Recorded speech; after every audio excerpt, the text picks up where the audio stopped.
Hi friends, எல்லோரும் எப்படி இருக்கீங்க? நிறைய பேருக்கு இந்த குழம்பு வந்து ஃபேவரட்டாக இருக்காது. ஏன்னா அது வந்து சாப்பிடும்போது தயிர் திரிஞ்சு போயிடும். ஆனால் இது வந்து நீங்கள் ஒரு தடவை நல்ல மோர் குழம்பு சாப்பிட்டீங்கன்னா அதுக்கப்புறம் உங்களுக்கு இதே மாடலில் தாங்க செய்ய தோணும்.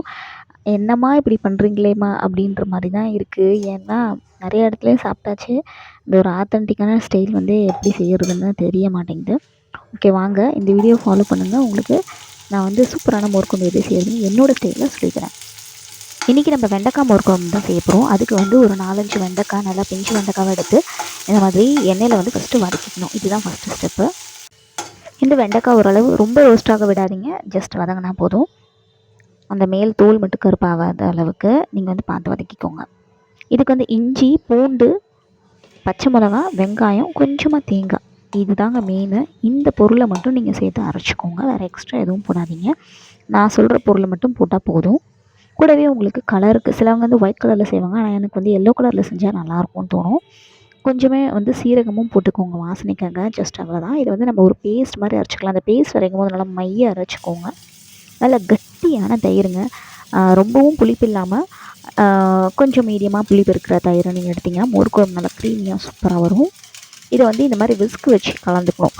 அதுதான் மெயின். நிறைய பேர் அப்படியே வந்து தயிர் பேக்கெட் தயிர் அப்படியே ஊற்றிடுவாங்க. ஸோ அது உங்களுக்கு வந்து திரிஞ்சு போக வாய்ப்பு இருக்குது.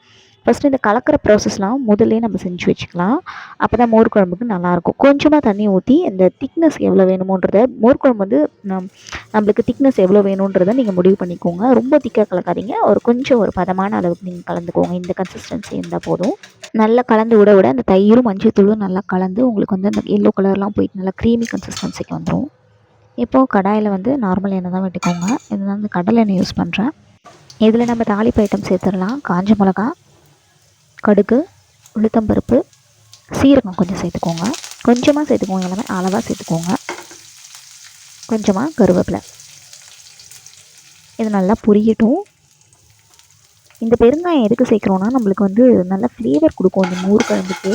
ஏன்னா இதில் நம்ம மசாலாலாம் எதுவும் சேர்க்க போகிறதில்ல. இந்த பெருங்காயம் வந்து நல்ல மிதமான எண்ணெயில் வந்து நீங்கள் வந்து போட்டுக்கோங்க. ரொம்ப கருக விட்டுடாதீங்க. அவ்வளோதாங்க. இப்போ நம்ம கரைச்சி வச்சுருக்கிறத இதில் வந்து நம்ம ஊற்றிக்கலாம். அதுக்கப்புறம் வெண்டைக்காவும் போட்டுக்கலாம். இப்போ இந்த ப்ராசஸ் தயிர் ஊற்றுனதுக்கப்புறம் நீங்கள் வந்து சிம்மில் வச்சுக்கோங்க. வெண்டைக்காவை நம்ம வதக்கி வச்ச வெண்டைக்காவை சேர்த்து நல்லா ஒரு கலக்கிக்கோங்க. அவ்வளோதாங்க. இது வந்து ஹையில் வைக்கக்கூடாது, சிம்மிலே வச்சுக்கோங்க. நல்லா அந்த பச்சை வாசனை போகும். அதாவது மஞ்சத்தூள் சேர்த்துருக்கோம் இல்லையா, அதனால் அந்த பச்சை வாசனை போகிற வரைக்கும் ஒரு 2 நிமிஷம் இதை வந்து நீங்கள் சிம்மில் வச்சாலே போதும். உங்களுக்கு வந்து மோர் குழம்பு ரெடி ஆகிடும். அந்த தேங்காய், சீரகம் வாசனைலாம் ரொம்ப அருமையாக இருக்கும். உப்பு தேவையான அளவு நீங்கள் வந்து இந்த ஸ்டேஜில் போட்டுக்கலாம். போட்டுட்டு ஒரு கலந்து விடுங்க. மோஸ்ட்லி நிறைய பேர் இந்த இடத்துல தான் தப்பு பண்ணுவாங்க. ஹையில் வச்சுருவாங்க. சிம்மில் வச்சு ஒரு 2 நிமிஷம் கழிச்சு ஆஃப் பண்ணிங்கன்னா சூப்பரான மோர் குழம்பு ரெடி ஆகிடும்.